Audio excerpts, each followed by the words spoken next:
Well, good afternoon, everybody, and welcome to the Kingdom Advisors Canada webcast. It's been a while since we've been with you, and I trust you're having a great day and a great start after the RSP season. I'm sure it's been busy for everyone. And today I have a special guest that I'm going to introduce in a moment, but just a couple of announcements. First of all, I want to say about the Kingdom Advisors website. For those who have been to the conference in Florida, and Lorne and myself were there among about 18 or 20 others, the Kingdom Advisors website has been completely relaunched. So if you have a challenge navigating, that's completely understandable. And some of the functioning, you still have to go to the old website. So if you have any questions on that, please feel free to reach out. One of the things that I received this year in the conference is this little book called Giving Together. It's by my good friend John Reinhardt, and I posted one of his quotes on LinkedIn recently, and I just wanted to share it with you because I think it certainly plays into our topic today as we're going through it. And he says this: the connection between money and happiness is not between having and happiness, it's between giving and happiness. And honestly, I think we get that wrong in our society so much more than we get it right, because our focus tends to be on having as opposed to giving. So that's really part of our topic today, is around giving and how to do it and how to grow and strengthen your relationships as a result of the giving conversation. So toward the end of the program, I'm going to share with you how you can get a copy of this book for free. And it's simply by registering for our event today that's coming up in May. So we are in Toronto on May the 11th. Working backwards, we are in Edmonton on May 4th and in Langley on May the 2nd. And we have a number of people registered already, but I am certainly encouraging you to register and go to our events on the website, and I'll give you the link to that as we get through our program today. So at this time, I want to introduce our guest, which is Lorne Jackson, and he is going to share with us about growing your practice and strengthening client relationships. Lorne, and our relationship has grown over the years, and I've known Lorne, I've been just thinking and calculating, starting back, and yeah, we go back at least 12, 13, 14 years. It's amazing how time has flown by. So, Lorne, you are the president of Canadian National Christian Foundation, and I'm going to get you to share just a little bit. But if we could put up our slide, Kathy, that would be great. And by the way, right away, I want to say thank you to Kathy for working behind the scenes to help us navigate here and get through our slideshow, the whole deal. There's a lot of work behind the scenes, more than I'm able to do. So one of the things that we're going to talk about today is donor advised funds. And I think, Lorne, you've really become a specialist in this area, that's for sure, how they work and how Canadian National Christian Foundation how you're able to come alongside the advisor and help them. So I'm going to, I guess, run quickly down through our agenda, and then first of all, we're going to talk about who you are, which is interesting. We're going to have an interesting conversation about that and even what motivates you, all about Canadian National Christian Foundation, what is a DAF, how it works, survey results on philanthropy, how DAFs can help you and your clients, donating and granting, and ways to give. And important questions to ask your clients. So these are all important topics. By the way, say hello in the chat to one another, and if you have a question as we go through, feel free to post it. So first of all, Lorne, a little bit about who you are. And this is interesting to me because you were in the for profit world for a number of years. And that's a time that I did not actually know you. I got to know you when you were rewired. So I'm wondering if you could share a little bit about that rewiring, if you will, as a means of introducing, and I'll continue to update our slideshow here as we go. Sure. Well, thank you, Lorne, and thank you all for joining us today. It's great to be with you in this wonderful opportunity to talk with you.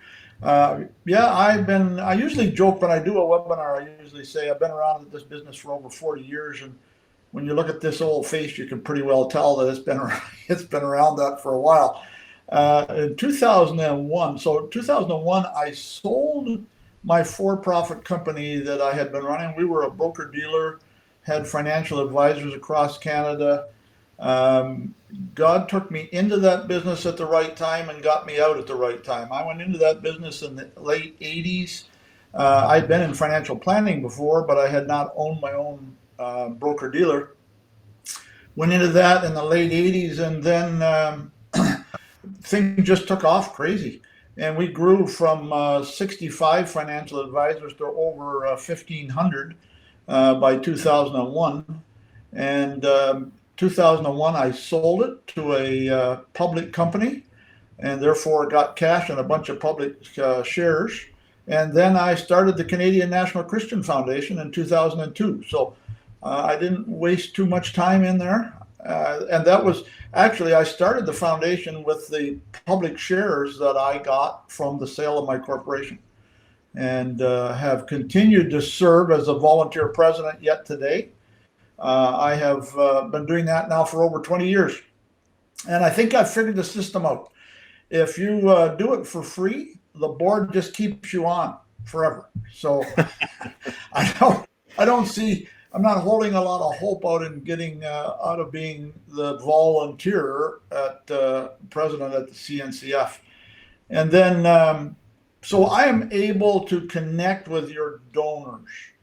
Uh, if you have a client that is wanting to become a donor, and very oftentimes financial advisors will connect me with their client because they want to talk to the guy that's going to be responsible, even though I don't do it.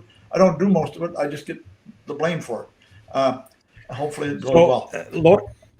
Lord, if I could interject and just ask you, what really motivates you? Because having the opportunity to actually retire to a life of leisure, why would you not do that? Why would you go through the trouble to start an organization and technically not really get paid to do it? So obviously there's a different motivation that you have behind you that's moving you forward, and you're continuing to do it even though you're beyond where some people would say you would already be retired. Some probably say I should retire.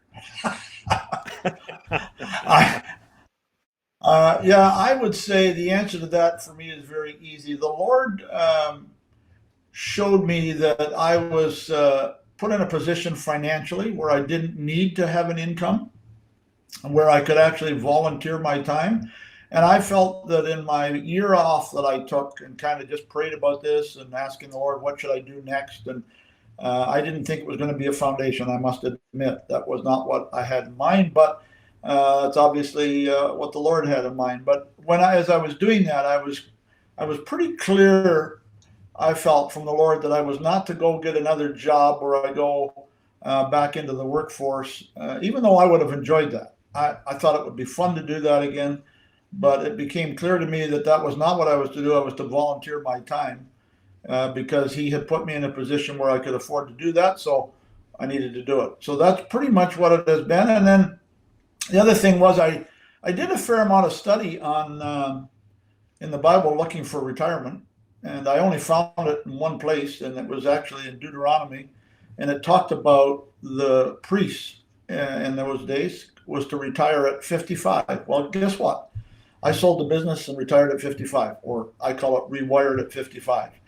But the priests were not to retire to do nothing. They were retired to become mentors to the younger priests. And that really resonated with me. So my job is to be a mentor to you guys and helping you with your clients in any way I can. And I mentor five guys that are business owners that are not anything to do with financial planning. They're people who are in business, and I mentor them as well. So that's what I do. I think that's a great and powerful message, even for advisors, because obviously that's a big conversation that advisors are having on a regular basis, is all about retirement, having enough for retirement to last throughout. And in our society, retirement to a life of leisure seems to be the goal, when in actual fact, rewiring to a life of purpose is a pretty significant thing to do. And you've obviously made a success of that. So, walk us a little bit through who is Canadian National Christian Foundation and what it's all about. Yeah.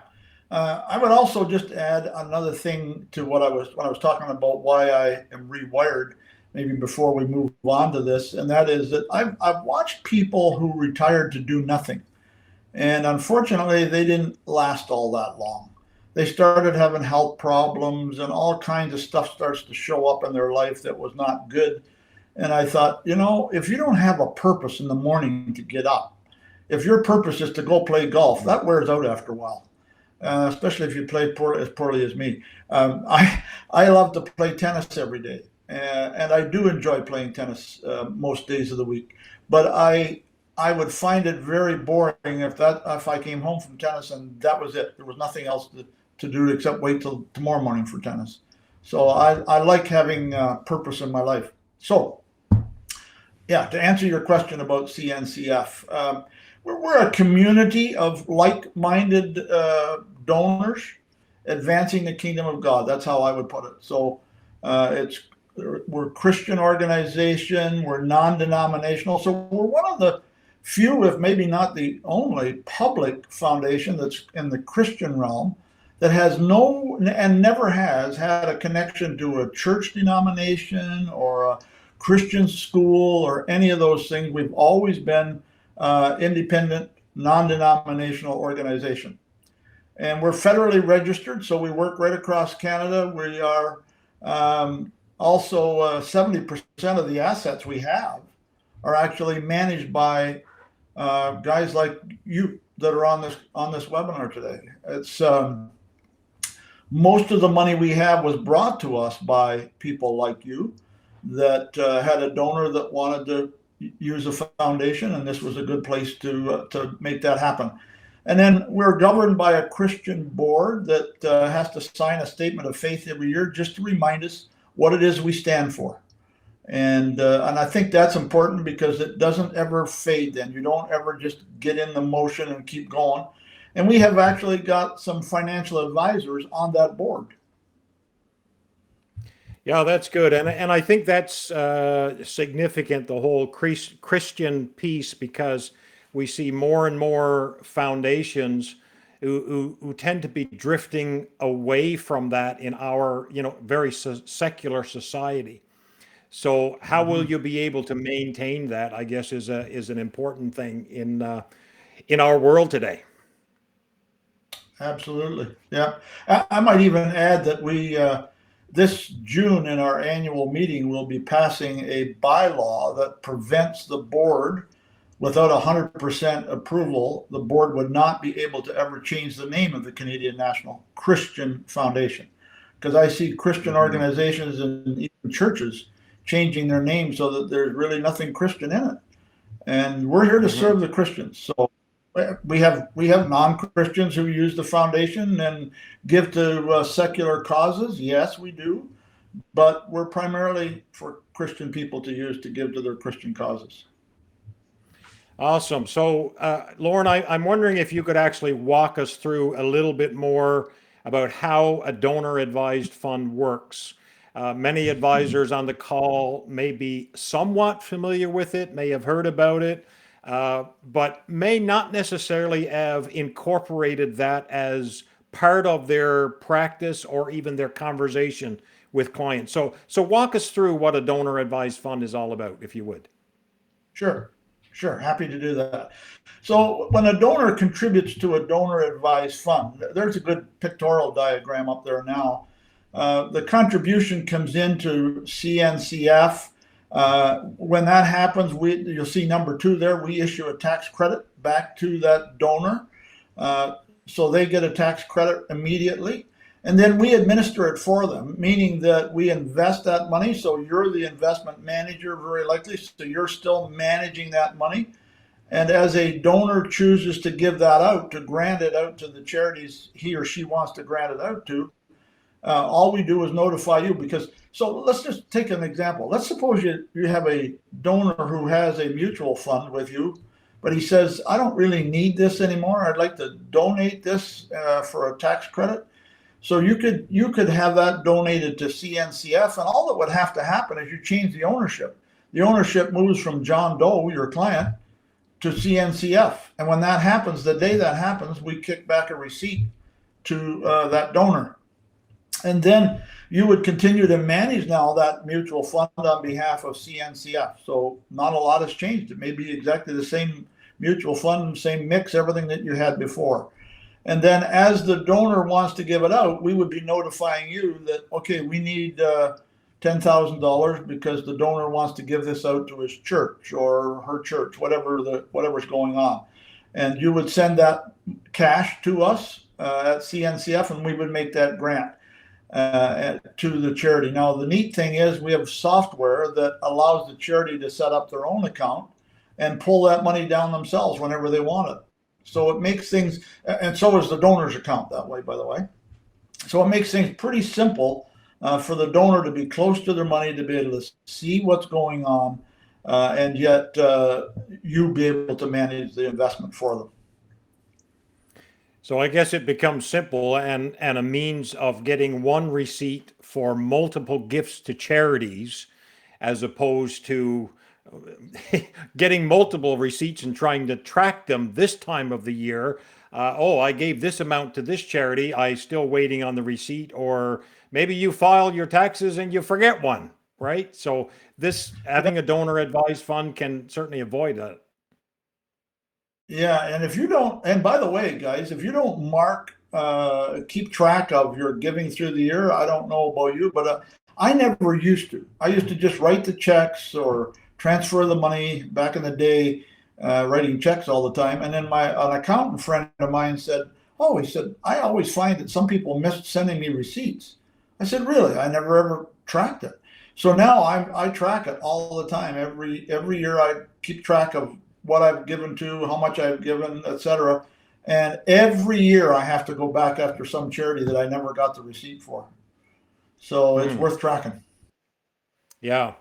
Very good. I wanted to look at this survey from the Canadian Association of Gift Planning, and this is quite interesting because 91% of financial advisors say they have a discussion about philanthropy with their clients, but at the same time, only 13% of clients interviewed say yes, they have had that discussion with their advisor. So obviously, there's a significant gap here. Like the advisor is thinking they had the conversation, while it seems the client is not feeling the same. Maybe generosity was mentioned. So can you speak a little bit to that gap and how advisors can possibly cover that gap so clients have more of a sense that, yeah, the discussion is being covered properly? Yeah, that's a great question, Lorne. And I think it comes. What happens is sometimes maybe as an advisor, we're asking our clients, would they want to give to charity as they sell their business, or would they want to give to charity in their estate, or something of that nature. But I think what the client is looking for is more. They're looking to have more information. They're wanting somebody to give them advice, actually, in this area. And periodically, I find that donors are saying, well, I don't really know. I want to give to help the poor, but like, who would be best to give to do that? Or what's my best way to do that? So they're sometimes looking for a little more help than just, would you want to give? And I think if you put the next slide up, Lorne, it'll kind of answer that. I think clients, what they really want is 40% of them said they would really like to have an estate planning discussion with an advisor. So what does that mean? Well, let's go to the next one. 50% said they would like to have a discussion about the tax benefits of giving to charity both now and in their estate. So they're not even understanding fully the tax benefits of giving now sometimes. And then 23% said they would like help with legacy giving. But 50%, so that's half of your clients actually want to have a discussion about this and understand the tax benefits of it. So let me give you a quick example of somebody that I was meeting with one day, and it was a farmer from Saskatchewan. They had a lot of money in their RRSPs between the mom and dad. They had sold their farm to their two boys. The boys were paying them an income for life. And I got into a estate planning discussion with them, and I said, so you have this huge RRSP. It was almost $1 million, over 900,000. I said, what are you going to do with it? And I'll never forget what he said. He goes, he said, I don't know. He said, I don't need it. We don't need it. The boys are paying us income. We're good. But I can't touch it because next year I turn 71 and I have to start drawing it down. I wish I didn't because it's so highly taxed. And I said, well, what if we wrote Revenue Canada and asked them for you to be able to gift that directly to charity? Would you be interested in that? He said, well, yeah, can we do that? I said, well, we can write to them and ask them. And as long as you're giving 50,000 or more a year, they'll probably let us do that. So we did. And yes, they did. And he was able to take chunks of that then and hand it off to charity now without any withholding tax. So that's what I mean, that they're wanting a little more discussion. Nobody had ever talked to him about the fact that he didn't need his RRSP, and then what could he do about it if he didn't need it? So I guess that's one way an advisor can actually go a little deeper in conversation. And I know, speaking from my own experience as an advisor, when I was able to have these conversations around generosity, particularly with Christian clients, my level of fulfillment as an advisor just peaked. It just jumped. And I wonder if you've had similar experiences with other advisors who have shared the same sort of thing. Do these conversations actually boost an advisor's satisfaction in the work that they do, in your experience? Yeah, and I think it also ties the client into you because nobody else is talking to them about that. So when they start to think about, oh, maybe the markets haven't been doing very well, maybe I'll change advisors. Well, then they have to think, oh, wait a minute, he or she is the only person who knows all my giving and what I'm trying to do with that. So it ties them in, I think, even better. Yeah, and practically speaking, the average person is not familiar with the idea that you just mentioned about contacting, and there is a special form to contact Revenue Canada to ask permission regarding the RRSP or the RIF withdrawal, and that allows you to have no taxes withheld, and you can transfer it directly to the charity or the donor, a donor advised fund in that case. Do you recall the form particularly that's mentioned? Is it the No, I do not. I'm T1213? sorry. I I thought it have was the T1213. I have staff that know all that stuff. So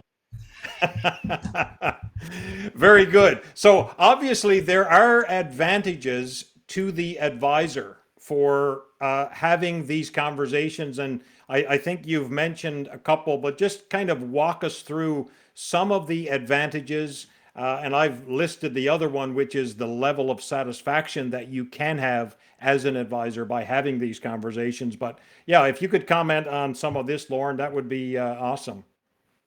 yeah, so in that same survey that Canadian, and by the way, if you don't know Canadian Association of Gift Planners, it's made up of financial advisors, lawyers, accountants, and development people, fundraisers for charities. So that's pretty much who members. We're members of CAGP as well. But in that survey, they showed that when they interviewed the advisors, that 82% said they found it was good for business to have those conversations with their clients about philanthropy.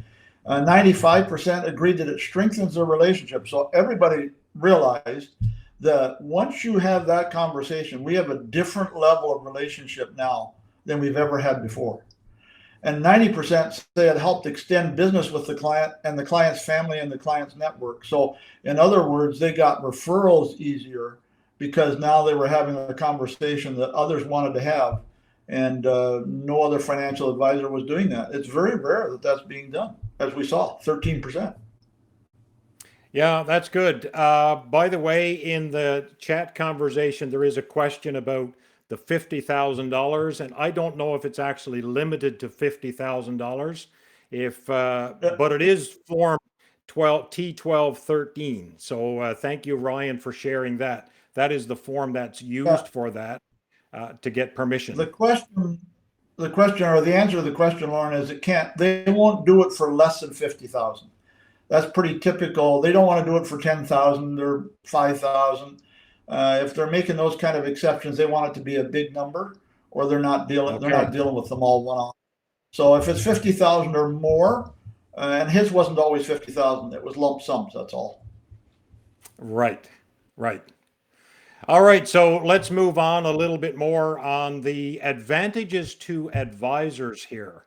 And you've touched on some of this already, but yeah, go ahead. Yeah, so it gives you more services to your clients, and of course that always helps prevent competition, and it helps your clients make some of those philanthropic decisions that, like the guy I told you about, the farmer. I mean, that was a decision he had never even thought of. And you get to continue to manage the investment, and as I say there, it separates you from the rest because very few people are doing it. Yeah, absolutely. And some value adds to the client now. Yeah, so this lets your client, when they use CNCF, so if they set up a private foundation, there is no such thing as anonymous giving, by the way. They can't. We actually have a private foundation that uses CNCF to do a lot of their big giving because they don't want the charities to know where it's coming from. They want to give anonymously, so they can do that through us. So a public foundation can give anonymously. So we had a guy that wanted to pay off the mortgage on his church, but he didn't want anybody in the church to know about it, so who was doing it. So he gave the money to us. We passed the money through to the church anonymously, and the church mortgage was paid off. Another one is a large one-time source of income. For example, maybe they sold their business. And I had a call one day from a business owner in Calgary, and he had just sold his business. And he said, Lorne, I need to give away $2 million before the end of the year. And this was October. He said, I need to give away $2 million. And so if I give you a house worth $1 million and I give you $1 million of public stock, can you give me a receipt for all of that before year end? I said, well, probably, but I said we'd have to have an appraisal done on the real estate. So we did. It came in at $1.1 million. So we were able to give him his receipt for $2 million and a little bit more before year end. And yet it was like, by the time we get into this, it was November, and he was struggling, trying to make sure he got his receipt on time. So it worked really well by doing it through us. And then, Lorne, you already commented or alluded to the dividing of gift between multiple charities. We have a donor who used to give to about 90 charities. It's a corporation. They give through us, but they were writing 90 checks and then chasing the receipts the rest of the year. So they now give that lump sum to us. They get a receipt, and then they turn around and have us give that out so that nobody's chasing receipts. And then, of course, non-cash gifts. I've got a slide on that a little later. I'll talk about that a little bit more. Endowment gifts. Sometimes people want to set up a gift that keeps on giving over time. And that would be, maybe they have child sponsorship somewhere, and they want to make sure that can continue long after they're gone. And they can set that up. And then estate gifts. And a letter of direction is, or a letter of intent, sometimes it's called, I think is a good way to do it. So a donor can set up a gift, a donor advised fund with CNCF, and they could have nothing in it, no money in it until they die, but they would have a letter of intent on file with us that says, here where I'd like you to give that money and the percentages. Now, here's the neat thing. If they put that in their will, if they name those charities in their will, and then they want to change one because maybe they changed churches and they want to change their will, they'd have to go back and add a codicil to the will and all of that kind of stuff. Whereas if they have a letter of intent with us and their will just says all of my charitable giving goes to CNCF, we issued the tax receipt to the estate, and now the letter of intent directs the money out.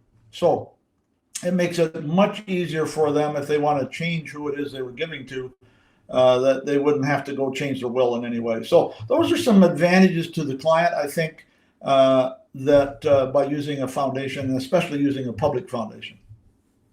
Yeah. So right now, I want to dig a little bit deeper into a DAF.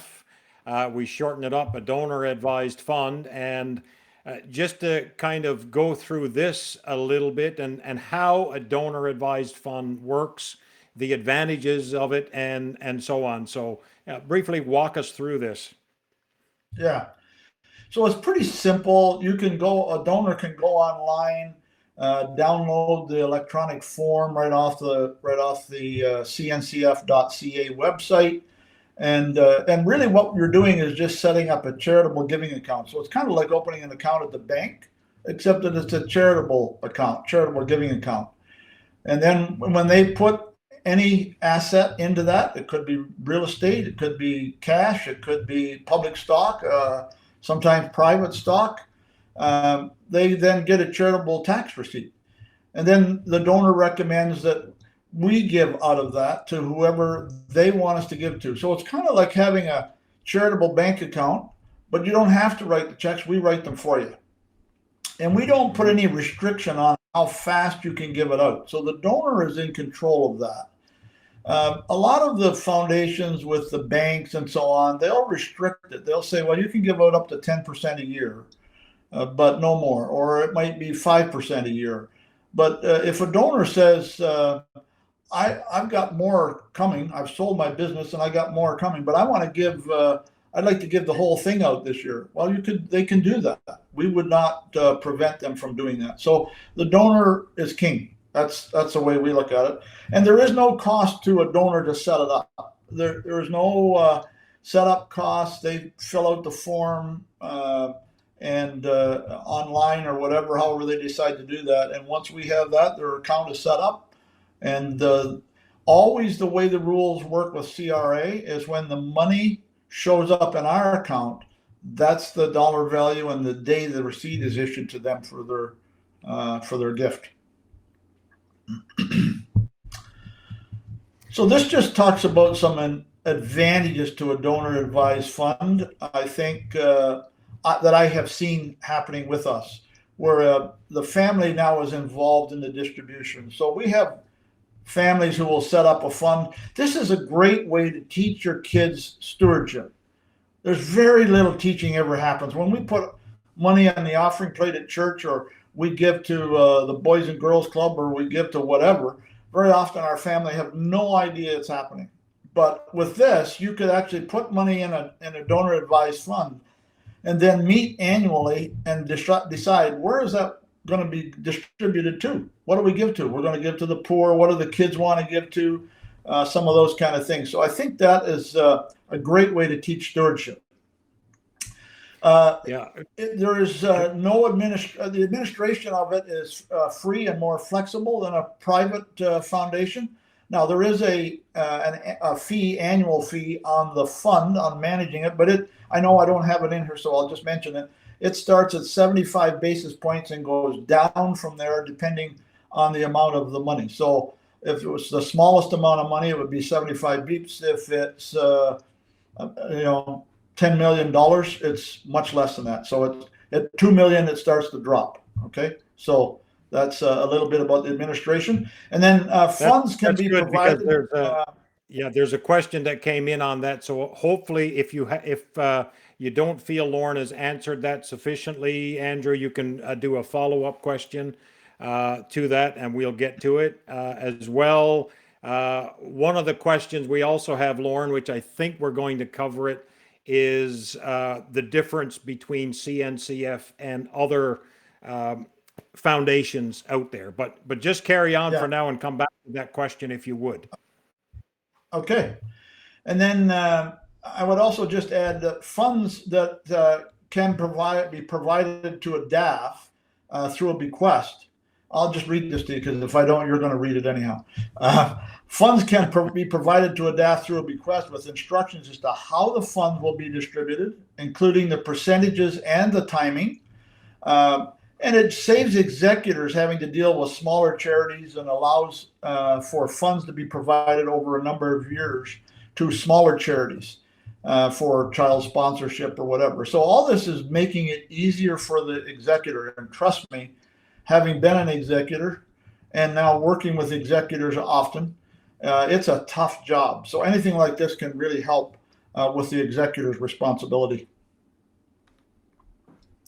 Yeah, that's excellent. The follow-up question is the admin fee annual or one time only, Lorne? It's annual on the balance in the fund. So whatever is in the fund at the end of each year, it's based on that. Actually, our system actually does it automatically, so it's actually 1/12 of the amount every month. So it's always kept up to date. So it's an annual charge, but it's paid monthly, basically. Yeah. Correct. Okay, good. Little bit more on donor advised funds. Yeah, go ahead. Yeah, the funds are invested, and in your case, you're probably the investment manager. Now, the growth on the funds is also theirs to give out. So it isn't just what they put in, but the amount that you have been able to grow the fund for them while it's there, that's also available for them to give out. And then the investment manager, of course, is you. I've already mentioned that. And I've already also mentioned there's really no restrictions on the. And so if somebody asks the question, how are we different? I would say those are some of the things we're different. I'll give you some more reasons in a moment. But the fact that there are no restrictions on how much they can give out, that's different. The fact that you can manage it, that's different in some cases. And the fact that the growth on the fund is theirs to give out, that's different in some cases. Some foundations do not do that. They keep that money. So there's a number of different things that we do that would not be your kind of normal. And then, of course, private foundations have a whole lot of other little catches in them when it comes to giving through them. And I won't belabor that one. I'd love for you to comment a little bit more on the difference between a private foundation and a public foundation, because it seems like they have the wrong names on them. Because it seems like the private foundations are actually more public because they're all reported, and you can go search those and see the donations on the CRA website and so on. And you already alluded to this, whereas a public foundation is under the umbrella of a foundation like Canadian National Christian Foundation. So are there other differences out there? Or if you could comment a little bit on private versus public foundations, that would be awesome. Yeah, that's a good line. I use that line often. Private is very public and public is very private. And the issue, so I'll tell you an example. I met with a gentleman one day in the GTA who had a private foundation, and he said, I need to talk to you because he said, I'm having issues. He said, when I set it up, I wasn't aware that everybody would be able to see everything I give to.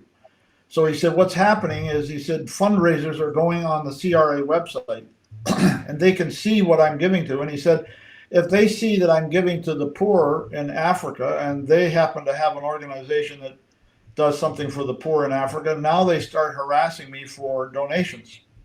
And he said, it's just a constant. He said, whatever I give to, all these other organizations that do that kind of work are chasing me for more donations. So he said, I didn't know it was going to be like that. So he said, I'd like to talk to you about moving it over to CNCF, because he said, I've realized that if it was there, they can't see that. And that is correct. Because we're a public Hmm. foundation, everything gets lumped into one big barrel.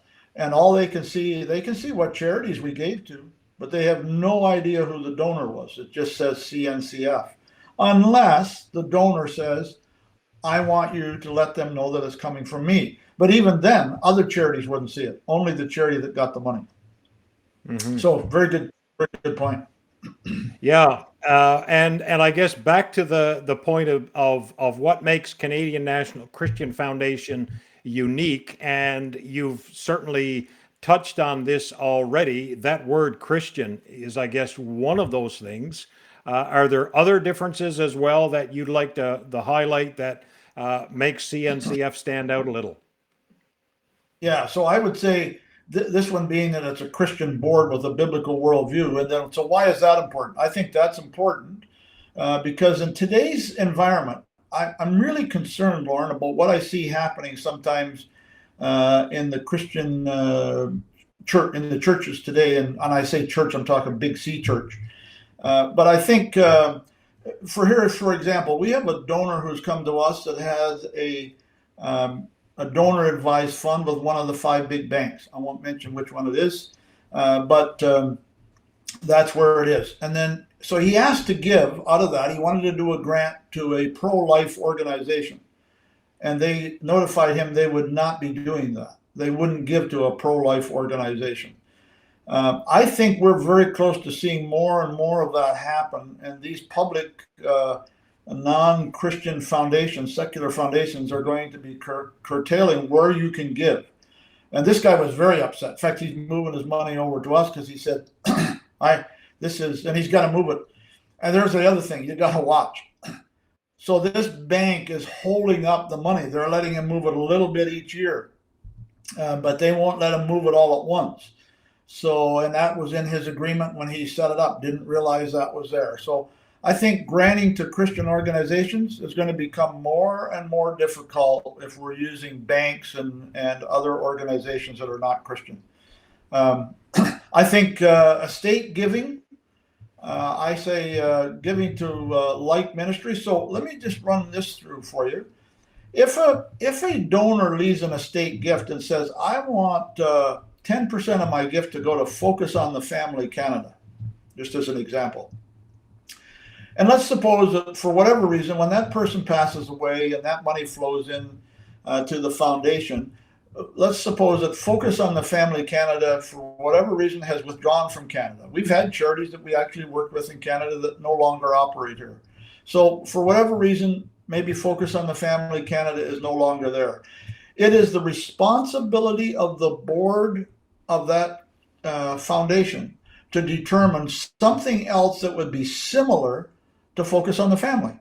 Well, if you've got a non-Christian board, they might think Planned Parenthood, Focus on the Family, sounds the same to me. Let's give it to Planned Parenthood, which of course, would be the exact opposite of what this person would have been trying to do. So estate gifts can become a real problem if they've given it to a public foundation that's not any Christian roots or Christian board.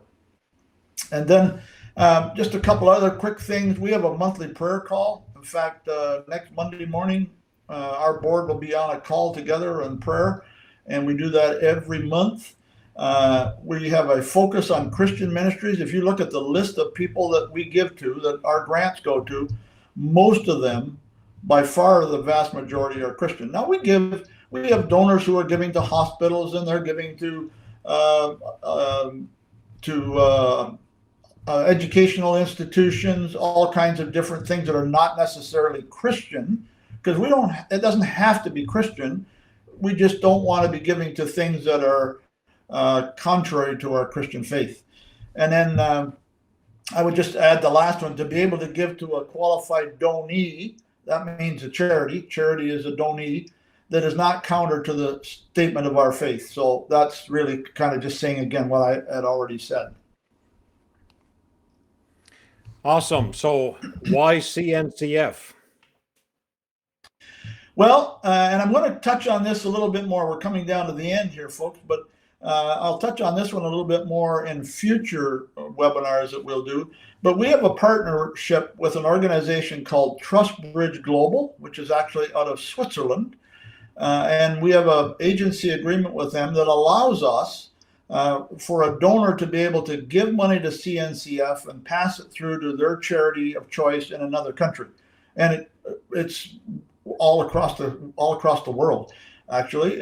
So they could give to charities in the U.S., but they could give to charities in Britain, in Asia, in Africa, get a charitable receipt for it in Canada, and all be legal with CRA. So I'll talk a little bit more about how that works in the future. And then another one would be, we're seeing a lot of people interested in impact investing. So what is an impact investment? I would describe it this way. Let's suppose that somebody has a potato farm in Africa, South Africa, and they're a pretty good-sized organization run by Christian people. I'm actually giving you one that's actually there. This is the idea. And they're run by Christian people, but they need to borrow $500,000. They're not big enough for the banks in South Africa to say, yeah, we'll get involved. But they're too big to get money. You can't get $500,000 out of somebody like Opportunity International that's in the microfinance business. So they're kind of caught in between. Well, impact investing can help with that. And there are organizations in Canada and the US that do impact investing. Now, CRA says, yes, a foundation can do impact investing, provided that there's a contract that says you're going to get the money back someday, and there's an interest rate on that money that's commensurate with the interest rate in that country. And as long as you do that, it's just part of your investment as far as a foundation is concerned. But where the impact part comes in is the second part of that point 50 in the CRA document. And it says, yes, you should expect to get the money back and the interest, but it may not happen. They may not be able to pay the interest, and you may, in fact, not even get your principal back. And that could be true because it is a riskier investment. But don't forget, the donor already got a charitable receipt for this, and now it's invested in a potato farm in Africa, helping people there in the poorer country. And if it comes back, that's a bonus. You can turn around and give it out again or invest it in more impact investing. If it doesn't all come back, well, you invested in that and you didn't get it all back. But at least it was out doing what you planned for it to do, and that is to help the poor. Yeah, there is a question, Lorne, that has come in that probably would be good to cover it. Is it possible to move from one DAF to another? Because you did talk about the big banks and a lot of institutions now. A lot of advisors have their own DAFs that their dealer is encouraging them to use. So if they have done that with a client in the past, but they're looking to switch and would like to go to an organization like CNCF, is that possible, or does the original DAF owner kind of say no to that and we can't make that happen? Yeah, so most cases that can happen. In some cases, they'll say you can only give out so much percent a year to move it over to another DAF. But we've had a number of DAFs move to us from other foundations or other charities that had a foundation, and they decided they wanted to move it over to us. And we just had one. I just signed the papers on one the other day out of BC, actually, that had a few million in it, and they just transferred it over to us because they just found that it would be easier to work that way and not have to be fighting with the bank all the time about it. So yeah, most cases you can do that.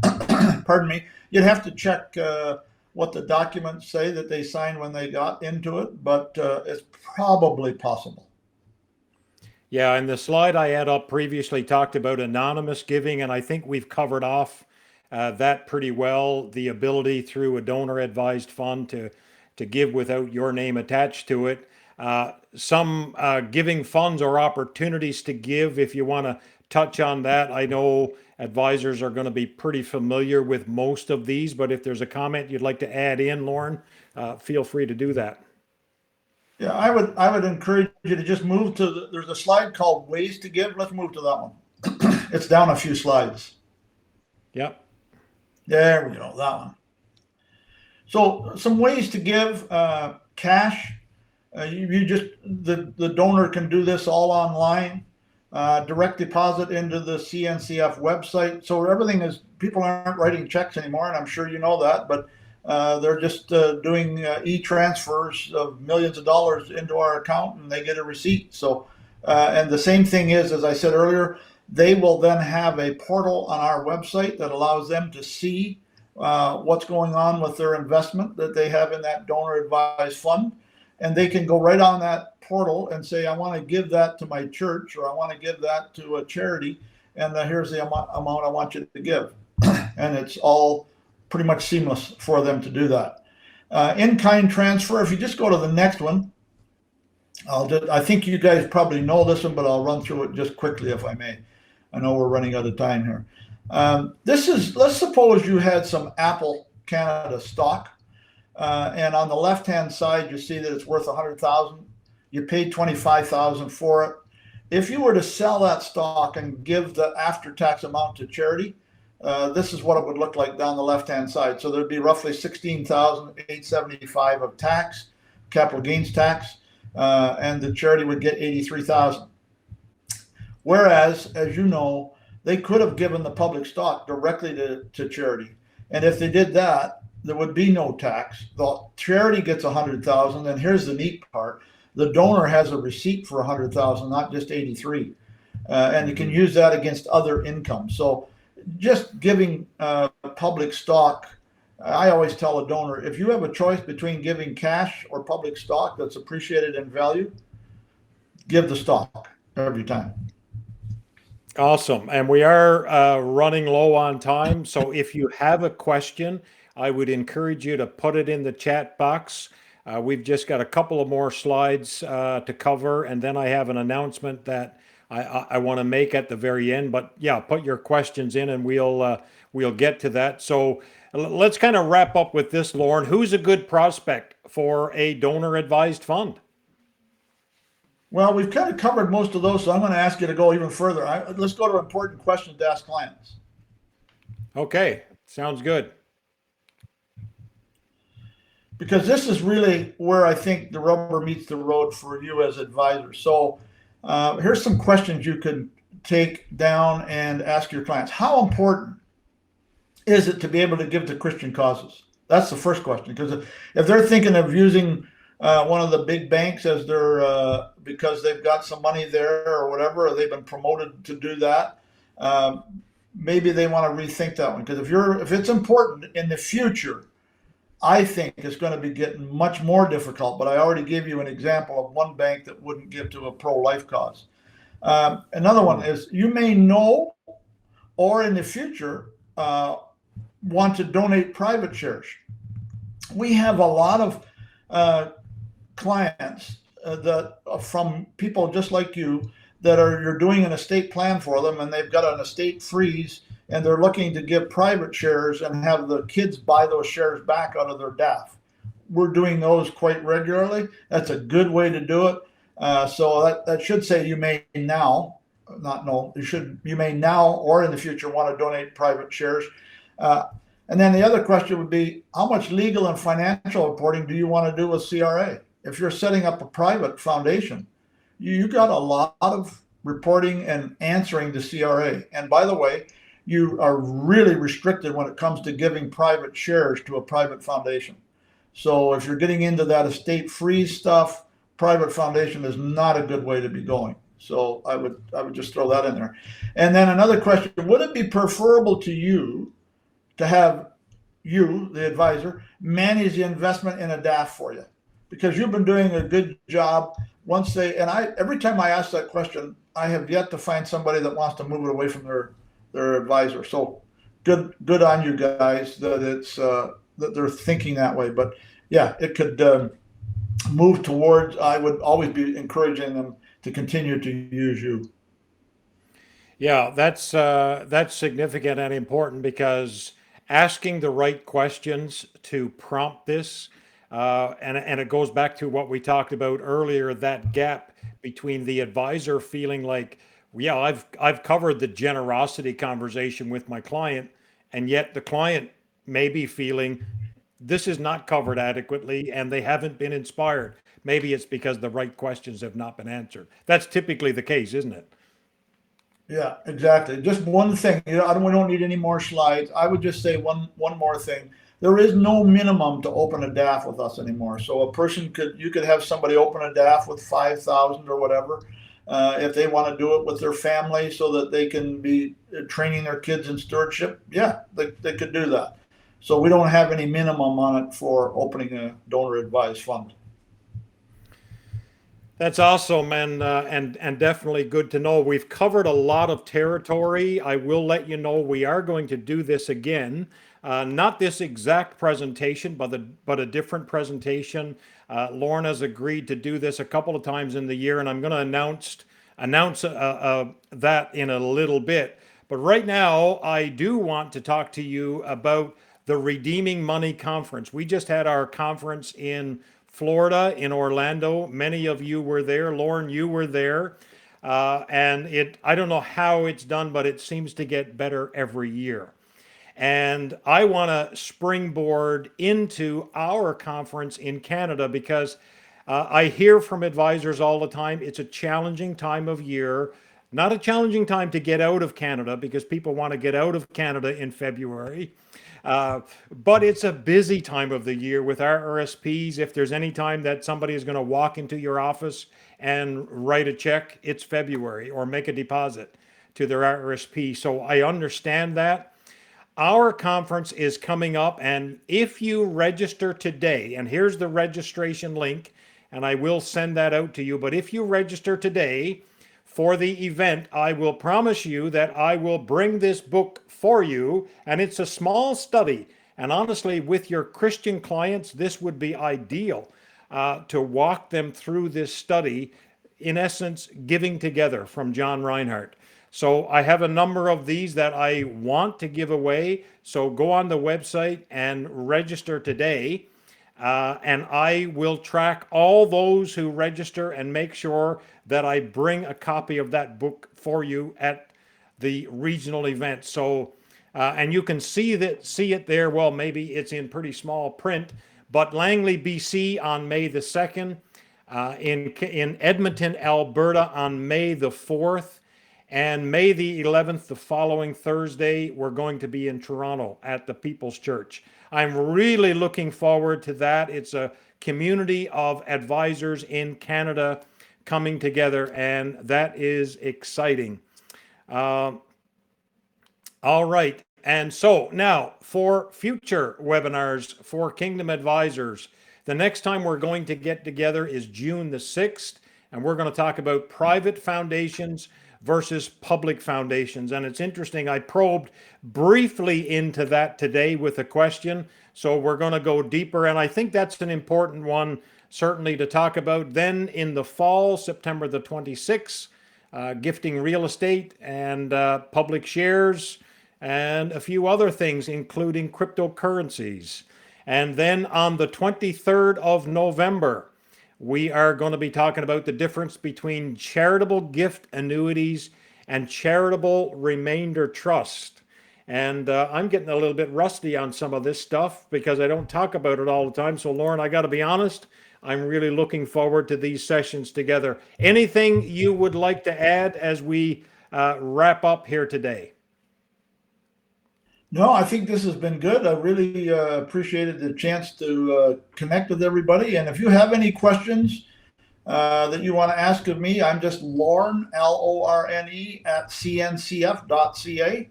And I'm happy to set up a call with you. Or also, as I said, periodically I get set up a call with the advisor and the client. So happy to do that as well. But thank you for the opportunity, and thank you for being on the webinar. Yeah, thank everybody for that. And by the way, I have your contact information, Kathy, if you want to share it on the screen. Lorne's contact information is there. And one further announcement, we have agreed to offer a continuing 1 hour of continuing education credit for your participation here today. So if you could email myself or Kathy, preferably Kathy, kathy.robinson@kingdomadvisors.com to confirm your attendance. Some of you, I know you have attended, but this is the challenge of doing this online, is not knowing who has attended or not. So if you could email, confirm your attendance, and we'll get the CE certificate out to you. So thanks everybody for tuning in. Register for the conference coming up in May. Look forward to seeing you then. By the way, if you're not in a study group, I would ask you to search for a study group and connect with one. Be part of that. There's one meeting tomorrow at noon Eastern. So reach out to me if you want more information on that. So yes, we do have a video that we're going to run if you're still with us, which I think is a couple of minutes. So we will wrap up with that. And thank you, Lorne, for your time. We look forward to seeing you doing this all over again come June. And so Kathy's email again is Kathy with a C, CATHY .robinson@kingdomadvisors.com. So Kathy is gonna actually take us out with a CNCF video. Thanks everyone. Have a great rest of your week. Blessings.